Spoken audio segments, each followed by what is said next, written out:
Tea Partiers, you know, I will not abandon you or something of that nature. So will the real John Boehner please stand up?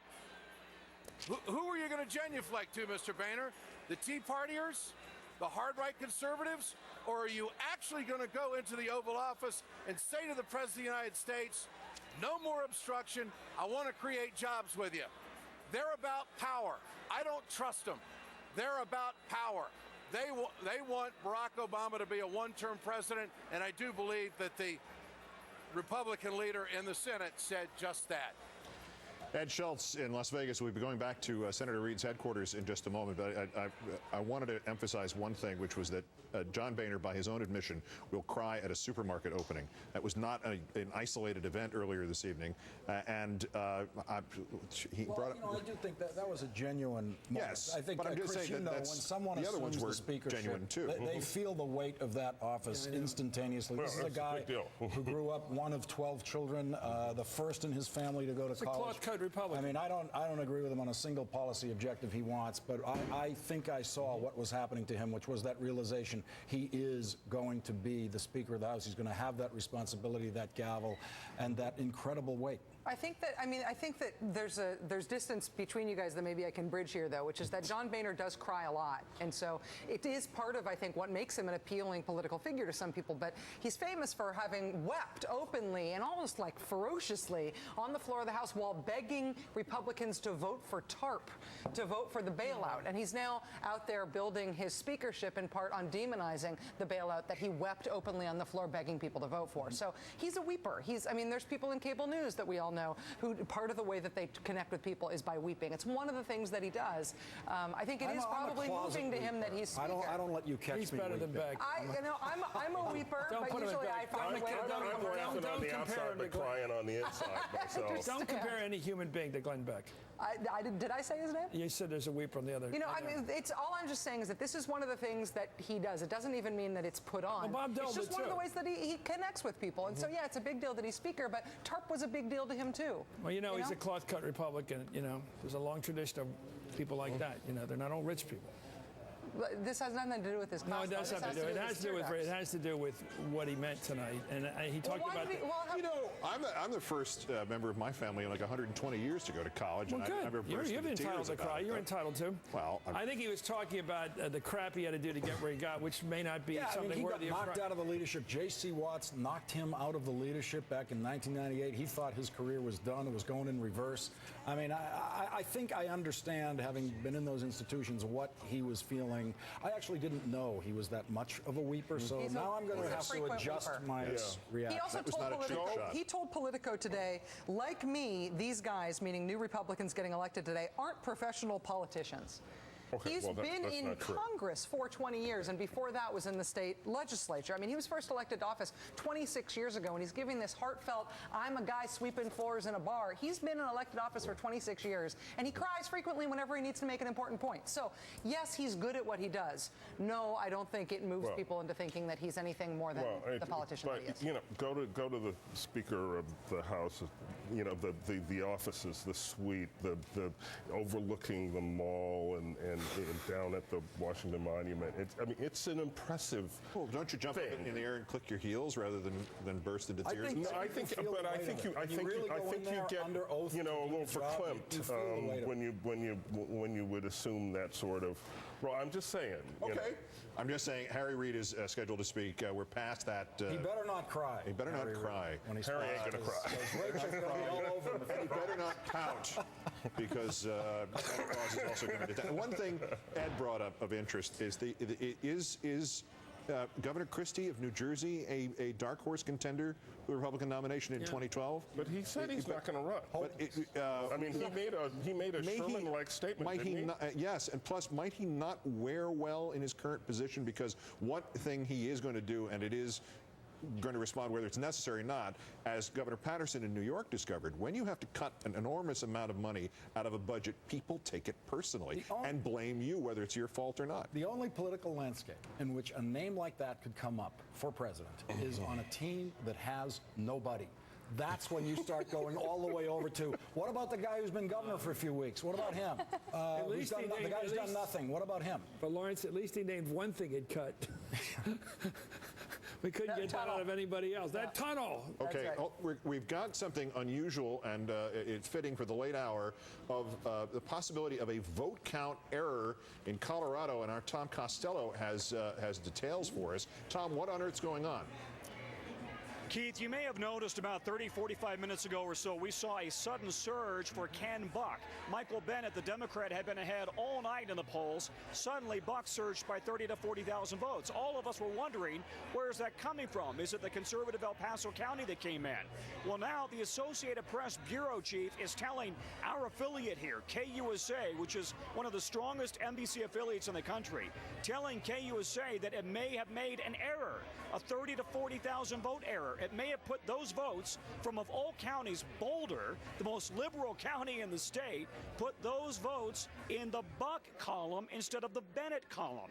If that's true, then they would have to withdraw or transfer those votes back out of Buck over to Bennett. Bennett would go back into the lead. The Associated Press is now going back and double-checking all of their work. KUSA is also involved in trying to double-check the work, but at the moment, this vote is again way too close to call, with Buck and Bennett neck and neck, and it's possible that Bennett may move ahead again. Back to you. Is, Tom, that something that could be handled on the county level, or does the state get involved? Where does it go from there? I need to double check my information and find out, is that an Associated Press issue completely, or is this a county election issue problem? But the Associated Press seemed to be taking ownership of that problem when they were talking to our affiliate. The Bennett campaign people tell me that they've heard the exact same story and that all of us should plan on a very late night. Well, then we'll apologize on behalf of the network for making fun of the faxes in Nevada and also the Iditarod runs in Alaska, which seem to have worked effectively when the fully modernized technology of Boulder, Colorado seems to have let this thing down. We are, with great thanks to Tom Costello, we'll obviously follow the Colorado situation as closely as circumstances permit. It's too bad UPI is no longer a major force in the wire service game. The competition was always good. We're waiting for Harry Reid to speak after his victory in Nevada. Our coverage of the midterms continues here from MSNBC World Headquarters in New York in just a moment.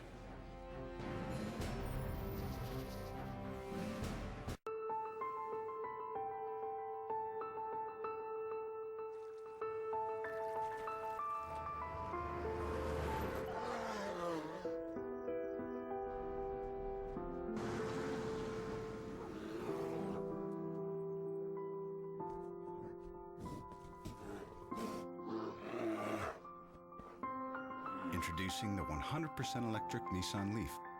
Innovation for the planet. Innovation for all.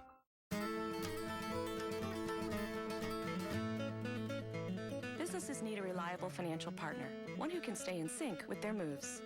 My job at GE Capital is to get Bobcat all the financial and business support they need. We provide financing for every Bobcat dealer in North America. Together, we've rolled out over 100,000 machines to small businesses all over the country, so they too can grow. GE Capital, we're there for Bobcat every step of the way.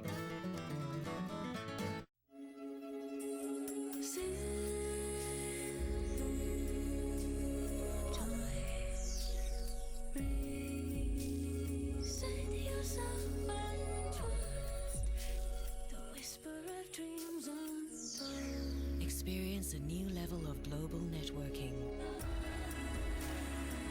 For life on a whole new scale.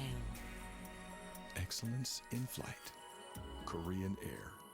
Receiving the Bronze Star, that was definitely one of my proudest moments. I graduated from West Point, then I did a tour of duty in Iraq. When I was transitioning from active duty, I went to a military officer hiring conference. It was kind of like speed dating. There were 12 companies that I was pre-matched with, but Walmart turned out to be the best for me. Sam Walton was in the military, and he understood the importance of developing your people. It's an honor to be in a position of leadership at Walmart. I'm Captain Tracy Lloyd, and I work at Walmart.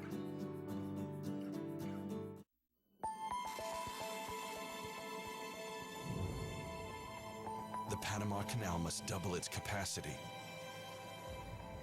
Building a third set of locks requires thousands of workers and a global construction consortium, all secured by a single surety bond from a single insurance company. Providing insurance expertise and global resources Zurich Help Point. Help when it matters most. COPD makes it hard for me to breathe, but with Advair, I'm breathing better. So now I can join the fun and games with my grandchildren. Great news. For people with COPD, including chronic bronchitis, emphysema, or both, Advair helps significantly improve lung function. While nothing can reverse COPD, Advair is different from most other COPD medications because it contains both an anti-inflammatory and a long-acting bronchodilator working together to help you breathe better. Advair won't replace fast-acting inhalers for sudden symptoms and should not be used more than twice a day. People with COPD taking Advair may have a higher chance of pneumonia. Advair may increase your risk of osteoporosis and some eye problems. Tell your doctor if you have a heart condition or high blood pressure before taking Advair. I had fun today, Grandpa. You and me both. If COPD is still making it hard to breathe, ask your doctor if including Advair will help improve your lung function for better breathing. Get your first full prescription free and save on refills.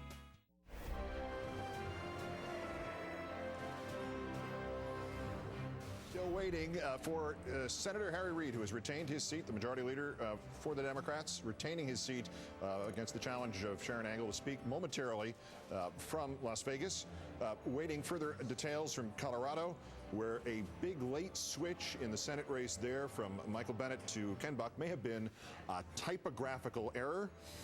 Believe it or not, that should keep you up for another hour or so. And Washington, that is also still too close to call. The remaining Senate seats, absolutely boldly fascinating. And this continues to be one. The Senate from Alaska, write-in, leads Joe Miller and Scott McAdams. Write-in includes Lisa Murkowski and secret other challengers. And to comment on that and the night in general is the senator from Alaska we know of, Senator Mark Begich, who joins us from Washington. Thanks for waiting with us, Senator. We appreciate it. Thank you very much. It was actually enjoyable to watch you guys go at each other. Yes. And try to figure out who cries the most. Yes. So it was interesting to watch it. But I'm happy to be here. Explain to the degree that you can what you know is going on in Alaska with that vote. Absolutely. Matter of fact, last week I said one thing. Of course, you know I support Scott McAdams. I said he's going to get about 25% or win. It's going to be either or, because what every poll showed all the way through Sunday was between 13 and 19% undecided. These were voters that were not going to necessarily go to Joe Miller. They were stuck between Lisa Murkowski and Scott McAdams, trying to figure out who could beat him or who would be Joe Miller. So they were kind of stuck in this limbo. And literally, the last poll I saw Sunday night coming into Monday had about 15% undecided. Very large when you think about it coming into a Tuesday election. So we figured whatever's going to happen, it's going to move one big bunch. It's not going to be, split in third. And what happened here, clearly, at least in this first indication, is they moved in one big bunch over to the write-in candidate. Because our early vote, you'll see, is very small compared to what it was 2 years ago when I ran. The early vote was significant. I will have to say one thing. The person who's managing Harry Reid's campaign, Brandon Hall, was our guy in Alaska working the early vote and also the grassroots effort. So just a little coincidence there, I would say. But what happened is the early vote was small, so the voters came in. They were not going to vote early. They were trying to figure out who to vote for. And our biggest concern that we always had with Scott was he had 2 months to be known. He raised an enormous amount of money from individuals, but could we cross the line quick enough for people to feel comfortable to move? It looks like the write-in candidate, in this case Lisa Murkowski, may have been able to capture her people quick enough. With the caveat that Senator Reid is supposedly making his way to the podium now in Las Vegas, let me ask you this question. Is there any reason to expect, even though those votes are, the write-ins are not known and won't be broken out until they're actually open, is there any reason to believe that there's any significant portion of that 40% who voted write-in who are not voting Murkowski? Well, there's always a percentage, because welcome to Alaska politics. Yeah. There'll be a percentage, so it's hard to say, but if it's a large margin, she'll be okay. And so, again, Alaska politics is always unusual, as you know, and here we go through another opportunity. But those votes will not be open for 2 weeks, so everyone has to patiently wait. This is a very interesting time that we're in up in Alaska and Alaska politics. Also, only about 18% of the votes 18% turned out so far. So very low turnout, which is unbelievable when you think about it. Senator, do you think Sarah Palin is qualified to be president of the United States? Listen, I served as mayor when she was governor. You're qualified to be able to file, but I think she does not have it to be president of the United States. She doesn't have the qualifications in terms of intellect.